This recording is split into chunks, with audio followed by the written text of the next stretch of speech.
midst of violent social upheaval, a voice ringing down from the mountains, a message of internal peace and the renunciation of violence.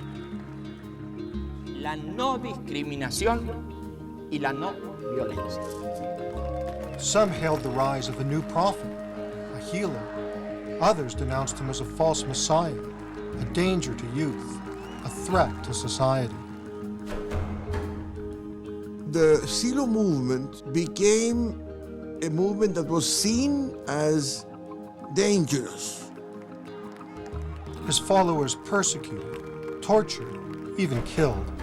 The press did an incredible campaign saying that we were having drugs, we were having orgies, we were having I don't know which satanic practices. His voice silenced, his words denounced and mocked. Yet somehow, this unpresupposing South American has touched lives all over the planet, from Mali to Montreal, from the poorest slums to the halls of power. Is it possible that this unknown sage really holds the key to an experience that could transform your life? He's a spiritual guide to millions of people all over the world. His ideas have given rise to movements and political parties.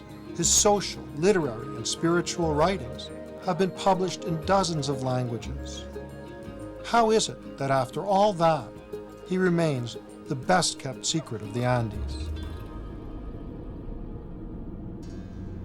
It's a story that began many years ago in a remote outpost high in the mountains near the border of Argentina and Chile.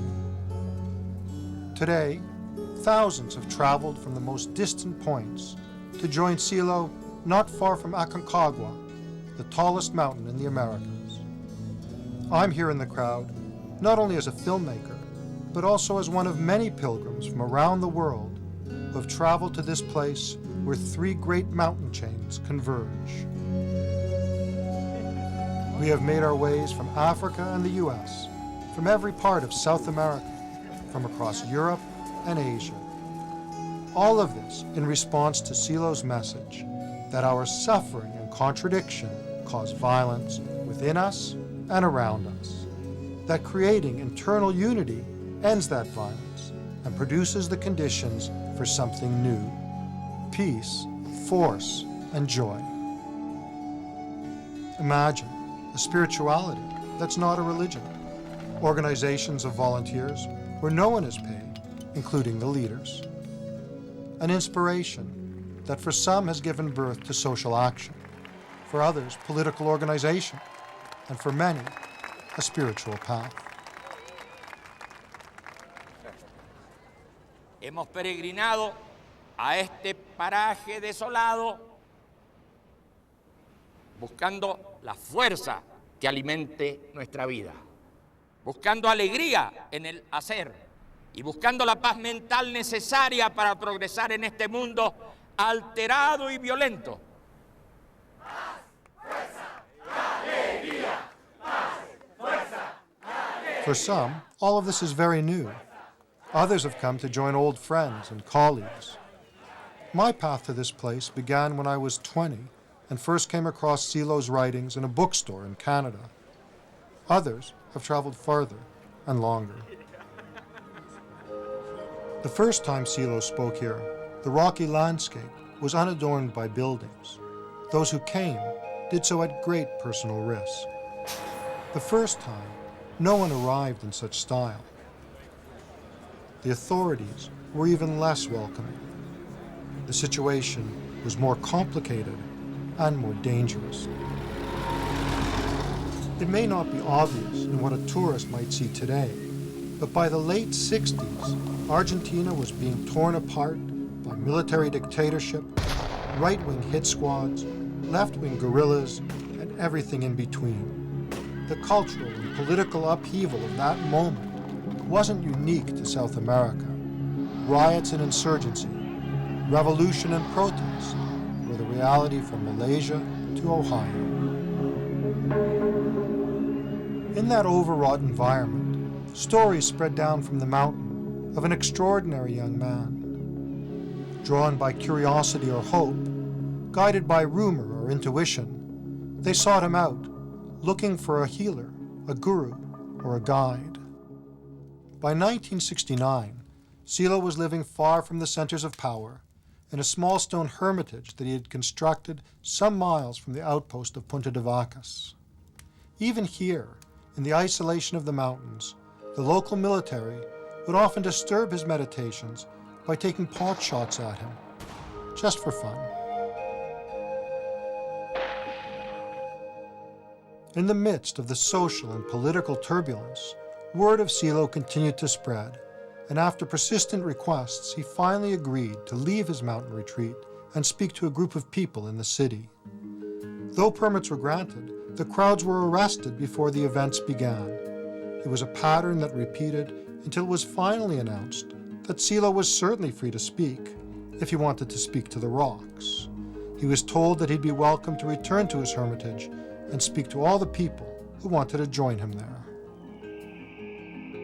On May 4th, 1969, the same summer humans first walked on the moon, despite the fact that it was so far off the beaten track, despite the frigid weather, despite the heavily armed soldiers, a few hundred pilgrims made their way to this distant place to hear Silo speak publicly for the first time.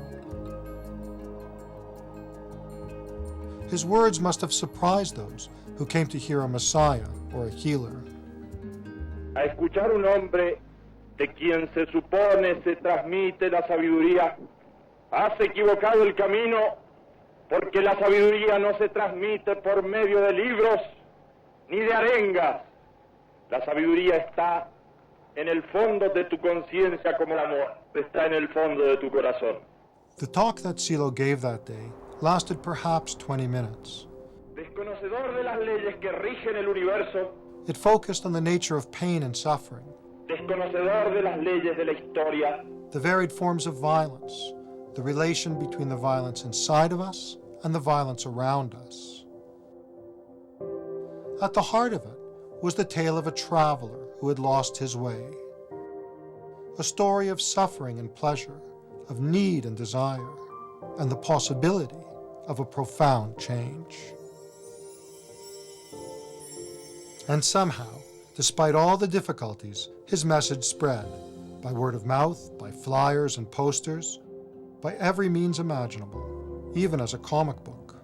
Silo spoke here 30 years later, in 1999. Aquí estamos de nuevo. It was then that the stainless steel pillar was raised to commemorate his first talk. He spoke here again in 2004, and then in 2007. But over all that time, his message has remained unchanged. Y bueno, y es la ciencia y es la justicia la que puede mejorar el dolor humano. Pero el sufrimiento humano es mental. Y el sufrimiento humano no se soluciona ni por el desarrollo de la ciencia, ni por el desarrollo de la justicia. Es un esfuerzo que tiene que hacer el ser humano para entrar en otras regiones de la mente. Ese es nuestro tema. Learn to treat others in the way that you want to be treated. Learn to surpass pain and suffering in yourself, in those close to you, and in human society. Harmless stuff, you might think so, but it provoked a ferocious attack from the press, religious leaders, and the dictatorship, from the right and the left, a wave of slander and misinformation that would lead to Siloists being attacked, jailed, and even murdered.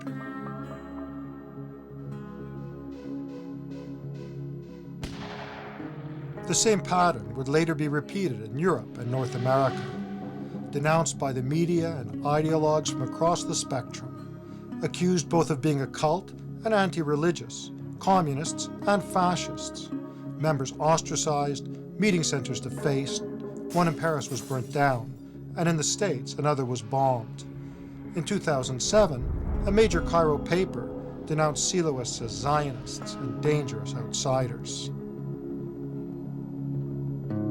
That short talk that irradiated from this mountain pass, heard by so few, provoked outrage and controversy.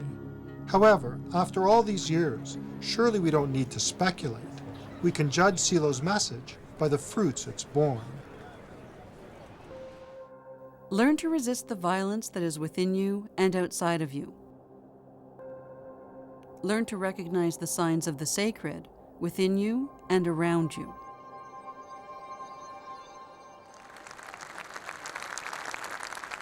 It was a message that would be heard in the most distant points, transforming many lives, mine among them. But none of that would happen without real risks to some of us. Among her many accomplishments as Undersecretary of State in the Chilean government, Pia Figueroa was responsible for creation of that country's first national environmental legislation. This mother of two has followed a long path to this place.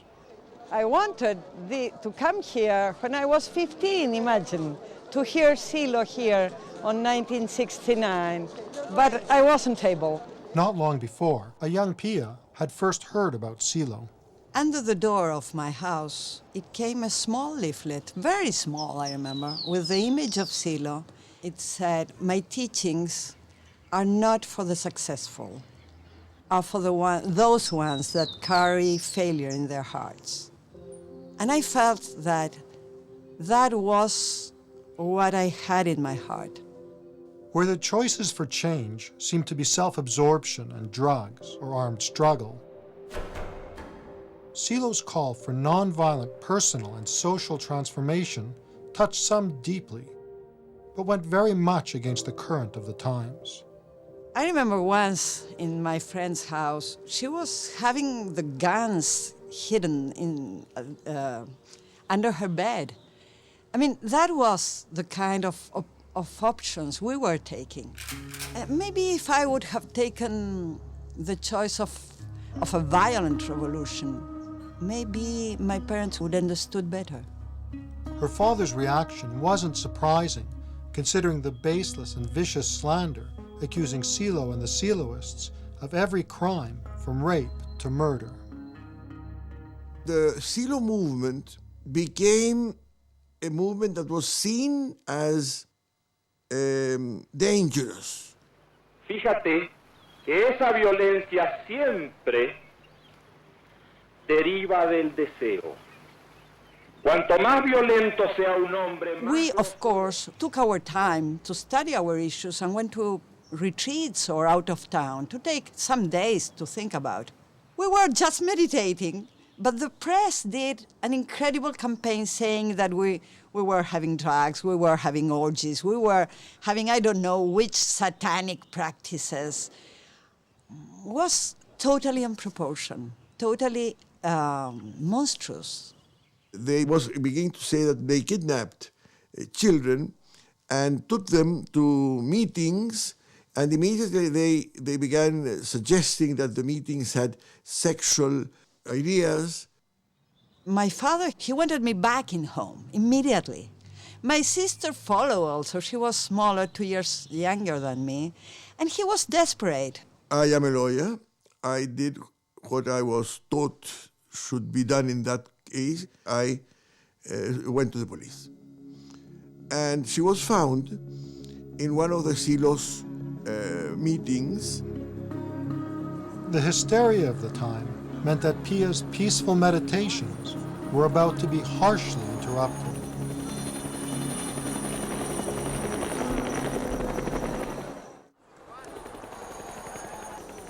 We were in a retreat one day, and an helicopter started flying, and they stopped there, all the police and my father in the middle, saying, "We go home, girls, we are going home."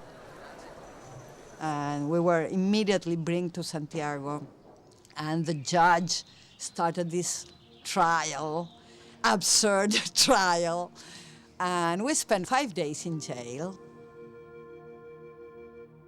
Pia ended up in jail because her father feared that some strange cult was going to ruin his daughter's life.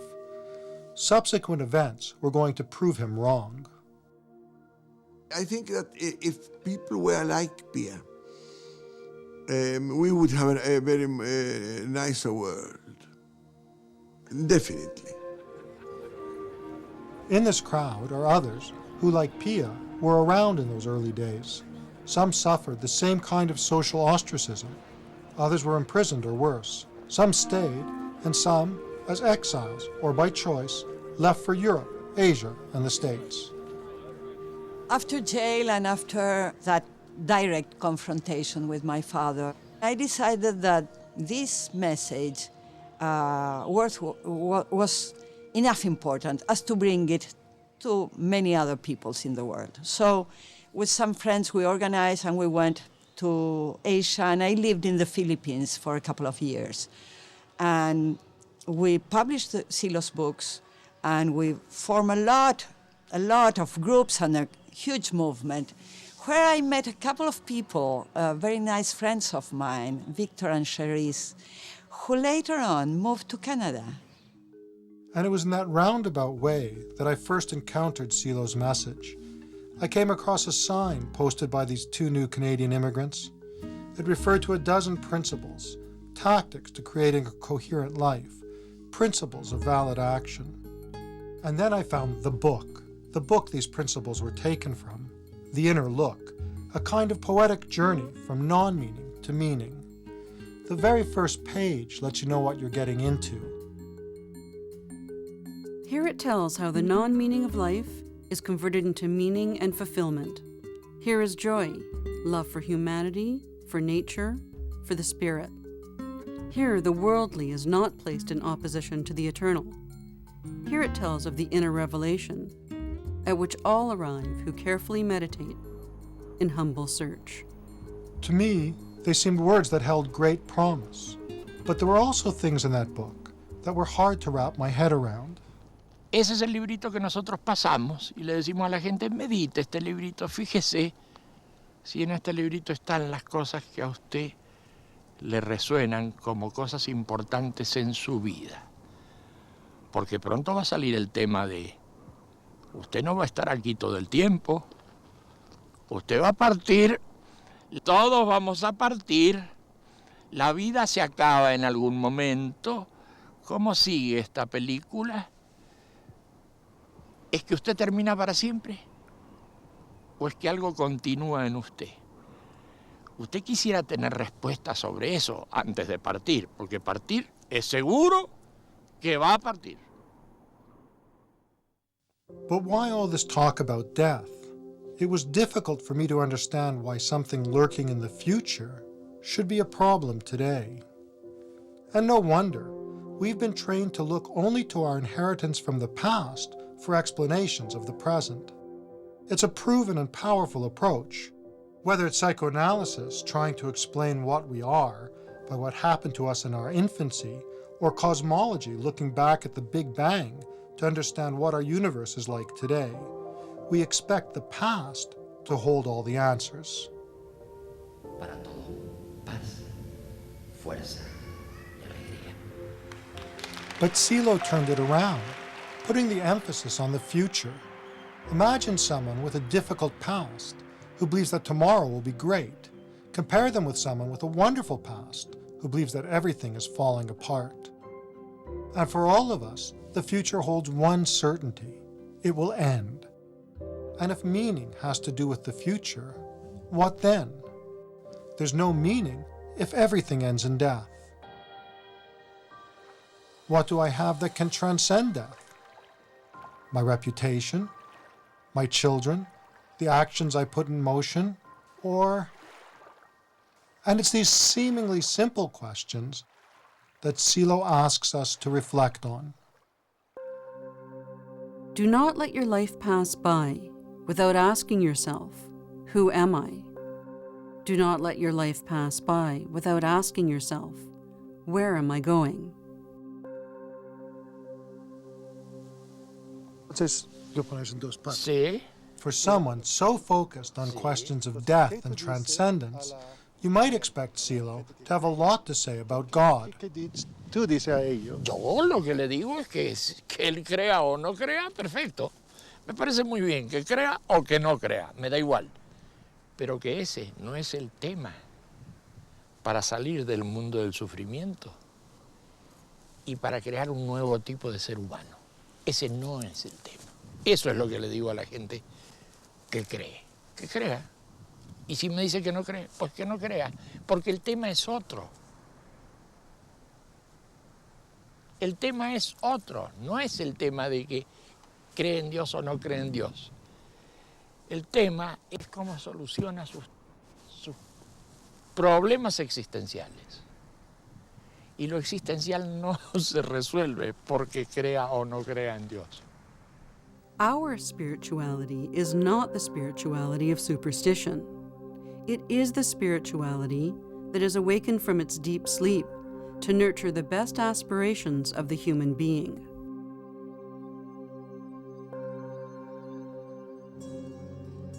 Believers and atheists, mystics, scientists, artists, and social activists. In the wake of Silo's first public talk, a number of groups arose with their own particular interpretations of his teaching. Then in the 70s, representatives of different groups throughout the world gathered on a Greek island to study with Silo in more depth. And an organization known as the Community for Human Development began to form. And from that community, a wide range of activities. In this way, the humanist movement gradually took shape and spread as different people in different situations found common voice for the transforming personal experience they had encountered. The range of activity as varied as those people and the situations they lived, denouncing violence and injustice, working for literacy or public health in Asia, the Caribbean, and Africa, or organizing everything from social action to neighborhood newspapers or campaigns for better urban transit. In 1981, I joined some friends and accompanied Silo to a number of events in Europe and Asia. It seems to me that among all the extraordinary occurrences on that trip, two of the most extraordinary took place in Asia. The first was in India, on Mumbai's Chowpatty Beach. One of our companions on that tour was Bhatandra Ayappa, a retired engineer and teacher of yoga. I remember very vividly the weather. The weather was very bad, very bad. There was a warning that there's going to be a big cyclone and it will hit Bombay. In spite of that, we were able to gather 10,000 people at this spot. We had there, huh? The stage there. Exactly there.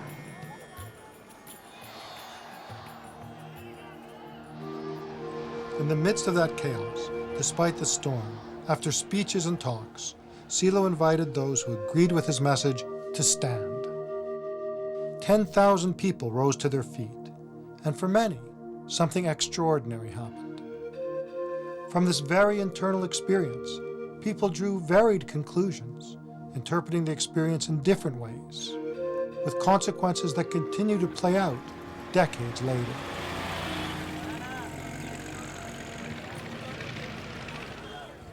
Mukul Desai lives a short walk from his shop in a middle-class Mumbai neighborhood. Every week for the last decade, members of his extended family gather for a meeting about Silo's message. और अपना ध्यान अपने श्वासोश्वास के ऊपर हल्का और गहरा हो सके उतना आराम से और गहरा. From the beginning, from the existence of man, man has to face pain and suffering. When we do these experiences, then it gives us the power to face the challenges that are created in day-to-day life. Some Friday we discuss on current topics, we discuss for local problems, we discuss for our child development, we discuss for the education systems, we discuss for our personal life, family life. This makes our knowledge wider and wider and global, and we transform this to our societies. Despite India's economic boom, poverty remains an enormous and extensive problem. It's not surprising then that these influences took another form in Nehru-Nagar, one of the region's many slums.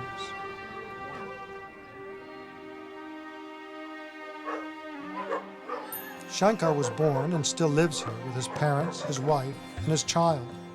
Inspired by Silo, He's helped transform this This place. center started last 15 years. So many medical camps, so many campaigns, children education. 10 years ago, there were no streetlights here. Now, because of the humanist movement, there are. Our area, no lights. So now there's light, there's anti-malarial campaign. Yes. It used to be that every year when the monsoon rains came, raw sewage would flood the houses. But they've resolved that problem as well. All of this forms only a small part of the activities they've organized here over the last decade.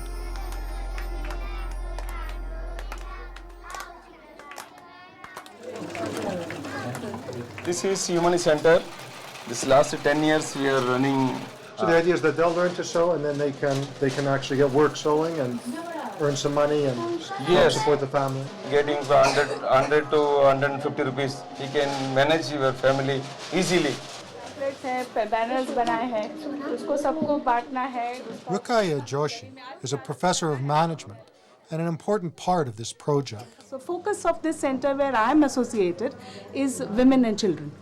It's very interesting that this man from the other side of the world, from so far away, touched you and transformed me. And it's not just individuals that were transformed.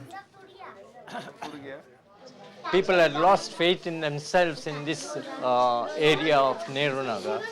They had lost faith that any improvement can ever be done. But after we started the work and after the movement started doing their activities, now almost everybody has got real faith that things can happen, change can come.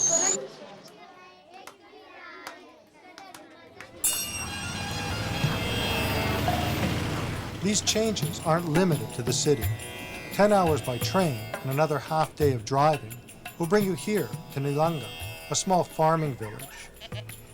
Lakendra Seth has invested a lot of time helping to organize humanist centers in the villages throughout the region. Like Silo and the other Siloists, he's an unpaid volunteer. They organize to see what are the problems which are faced in the villages, and they work for solving those problems. First on the list was electricity, something they'd never had before. And then they organized different kind of computer centers here. On that computer centers, they try to give all the informations to the farmers.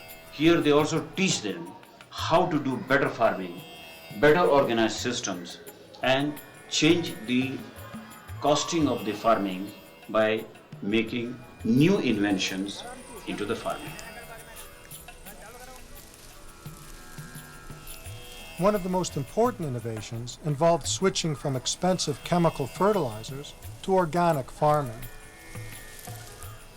This would be an extraordinary story, even if it only involved this village or that slum. But it involves much, much more.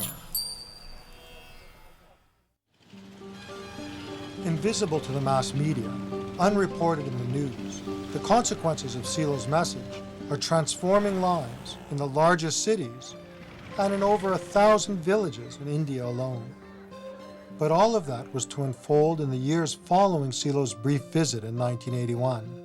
Back then, he traveled from Mumbai to Sri Lanka for meetings with members of the Buddhist community. He also met with Sri Lanka's Prime Minister, Rana Singh Pramadasa.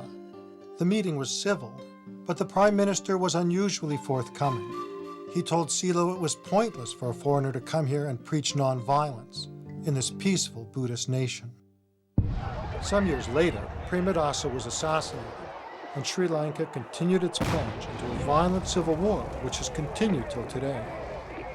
But another national leader was to prove more receptive. Kenneth Kaunda was then the president of Zambia and the head of the only political party permitted under laws he himself had created. But Kaunda declared himself a humanist, and in 1989, Silo responded to repeated invitations to visit him.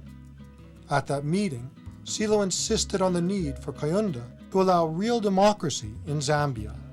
It was an encounter that Silo used as the basis for one of the stories in a collection of his tales that received an Italian literary award. But did Silo's visit influenced Kayunda's subsequent decision to allow free elections? He's never said so. A few years later, one of the most influential politicians of the 20th century pointed out an important convergence between Silo's writings and his own. In 1993, Silo received an honorary degree from the Russian Academy of Sciences. 4 years later, Gorbachev authored a small book comparing his ideas with Silo's humanism. But what do humanism and ideas of social change have to do with this internal experience of change that Silo talks about?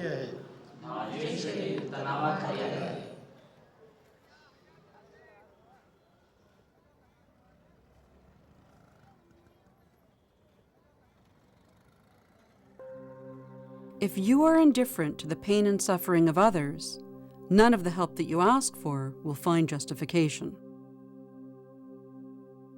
There are experiences that can change your life. Maybe it's something that comes to you in a dream. Maybe it's falling in love, or perhaps an unexpected insight. A veces en el campo, como acá, veo una puesta de sol.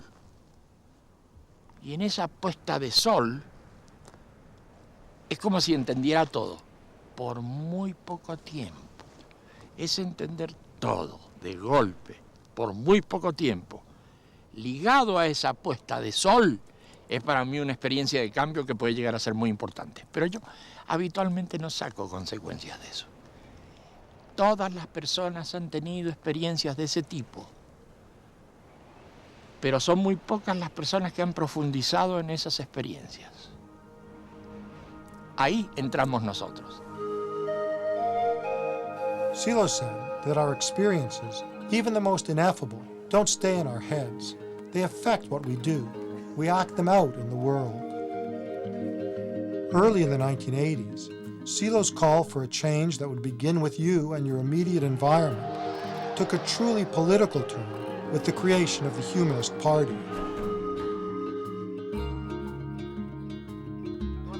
Toda la referencia a Chile sea un lugar que tenga un nombre violento, militar, plaza de armas. Evidentemente la gran mayoría de los chilenos aspira a que este sea In Chile, it led Thomas Hirsch to a stint as an ambassador in his country's first post-dictatorship government. Even his candidacy for president didn't really strike him as an unusual step. Yo en realidad entiendo al humanismo o al siloísmo, es decir, a aquello que pone en marcha Silo, como un proyecto transformador de la sociedad, del individuo y la sociedad, y por lo mismo tiene repercusión en todos los ámbitos del quehacer social.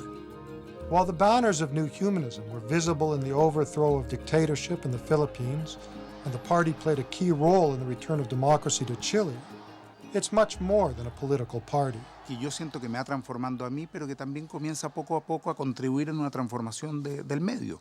Y entonces me va retroalimentando porque me va dotando de sentido esa acción que vamos realizando con tantos otros en tantos lugares y que va dando frutos.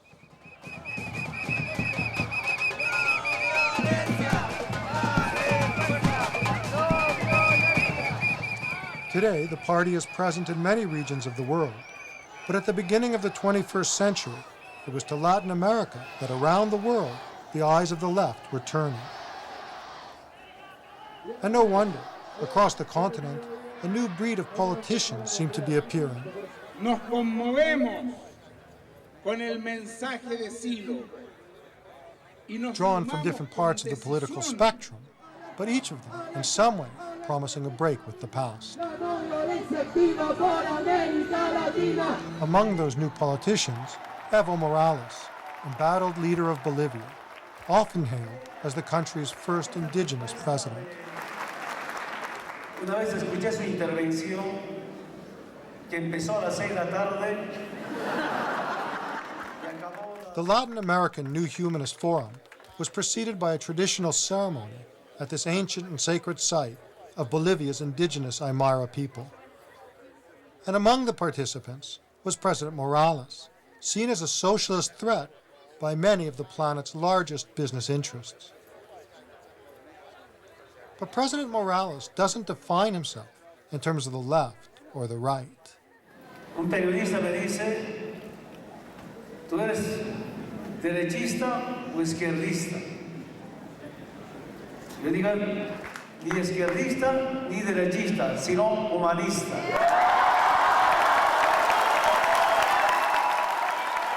The first of these humanist forums took place in Moscow, organized by the Humanists and the Gorbachev Foundation.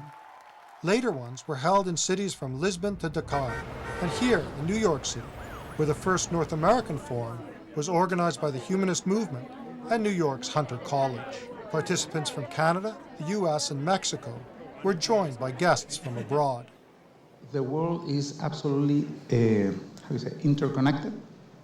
And that means that even if you don't have a problem exactly here in this place, there is a big problem in the world. It was a wide-ranging, 3-day conversation about a direction for North America that went beyond the economic merger of free trade. One of the questions that I ask my kids and adults all the time is, what is our culture? Here we are, people of African ancestry. What is our culture here? The government will not listen to us when we protest.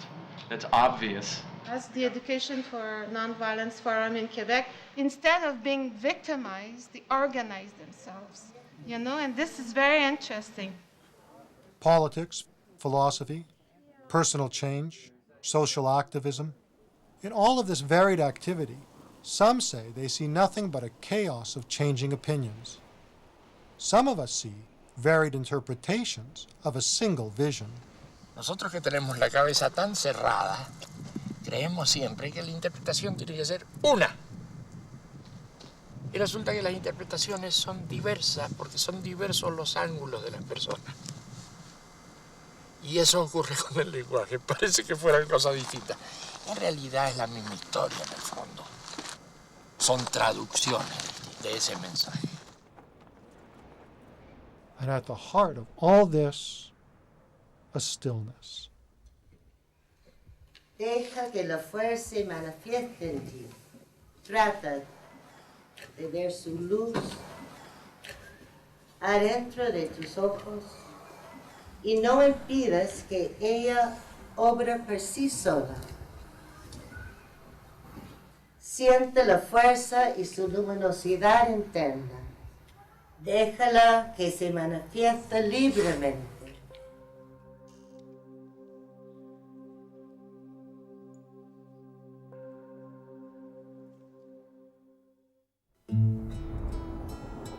Over the years, the manifestations of Silo's ideas have grown and changed, and so has this place. First, a stainless steel pillar marked where he spoke so many years ago. Later, an entire complex took shape, Punta de Vacas Park, a place of meditation and meeting. And then a plan to build similar parks on every continent. But before that had barely started, national parks began to appear. Each of these parks shares the same symbolic structure. This is Parque Manantiales. This is the National Park of Chile. And this is the gateway to the park. And when you walk through the gateway, you walk into another environment.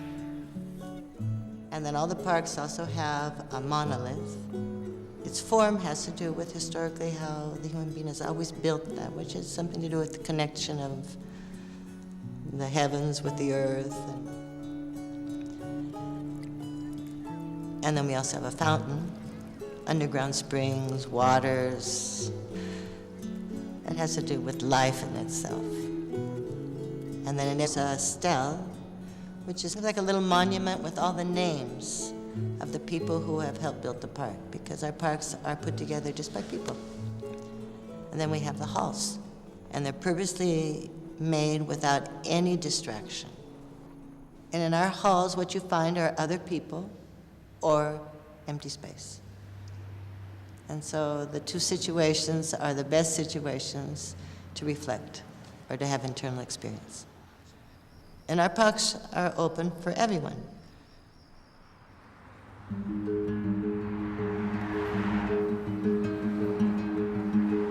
Call it a park, or an ashram as they do in India.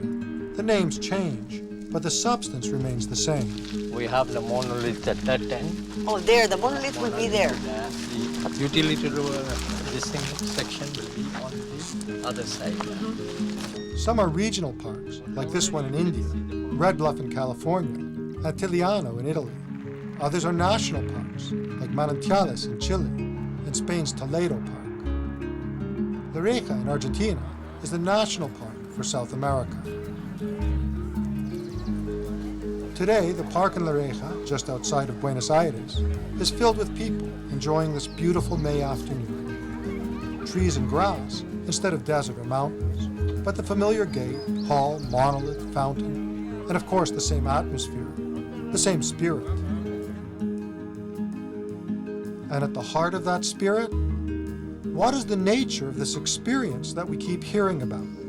Al tiempo que tu respiración se hace amplia y profunda.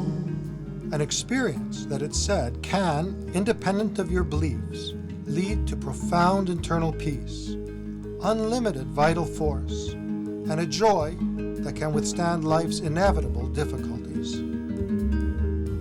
And the man who initiated all of this?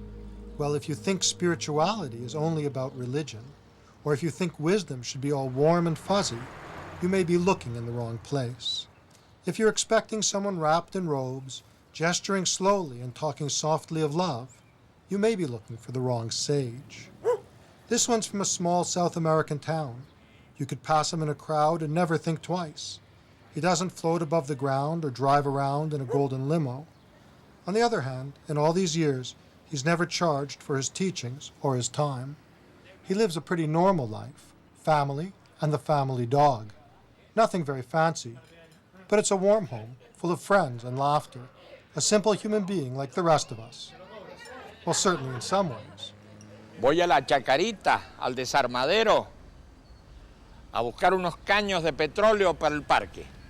But he's someone who, while ignored, ridiculed, and persecuted over the years, has nonetheless touched many people very deeply, despite the differences in their cultures, economic status, and ways of life. Pero yo, como un tipo con temores y angustias, ¿qué yo puedo hacer? ¿Cómo yo puedo? Tú tienes que basarte en una experiencia que te cambie, que te abra el horizonte. Sin esa experiencia vas a estar dando vueltas en el mismo círculo vicioso. Y nosotros es de lo que hablamos, de esa experiencia transformadora en el ser humano, que te saque del miedo, que te saque del temor, que te saque del futuro cerrado, que te abra un horizonte. And who is this strange man who presumes to tell us what we need? Hay gente que dice que tú eres un hombre como otros. Hay otros que dicen que tú eres un profeta. Hay otros que dicen que tú eres un demidios, un dios, un diablo. Sí. Muchas cosas. Yo creo que la gente tiene derecho a decir todo eso. ¿Y qué? No me preocupa lo más mínimo. Que alguien diga, bueno, pero es un profeta. Y ni quita ni pone.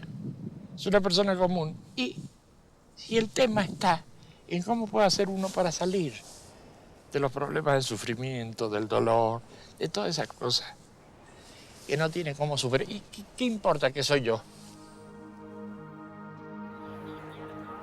But what message or experience can possibly be enough?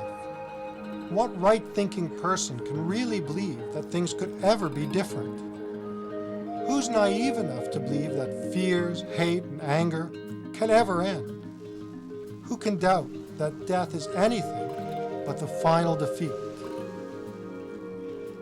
This chain of actions that was set in motion in life cannot be stopped by death. I've always felt that Silo throws down a kind of challenge, challenging me to doubt the conventional wisdom, challenging me to ask myself, but what if it is possible? What if I can change? What if everything can change? How would I act then? What would I do differently?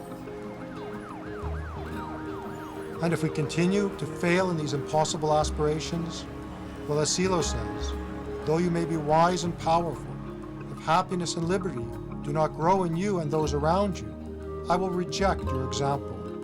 Accept instead my proposal. Follow the model of that which is being born, not that which takes the path to death.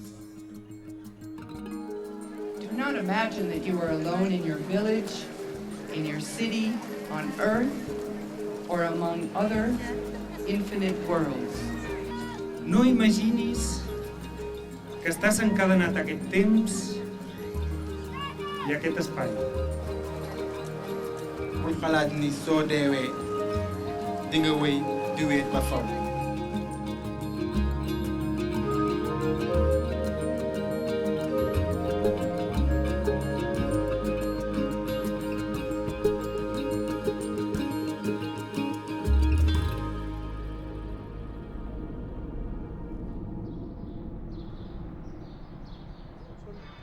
Silo, hay mucha gente en ese momento que tiene una sensación bastante apocalíptica, como cosas van muy mal. ¿Qué te dices? Parece que todo se cayera. Se caen instituciones, se caen formas políticas. Seguramente está muy bien que se caiga, pero en las personas no, está surgiendo un nuevo sentido, una cosa muy importante. Están aspirando a otro tipo de mundo.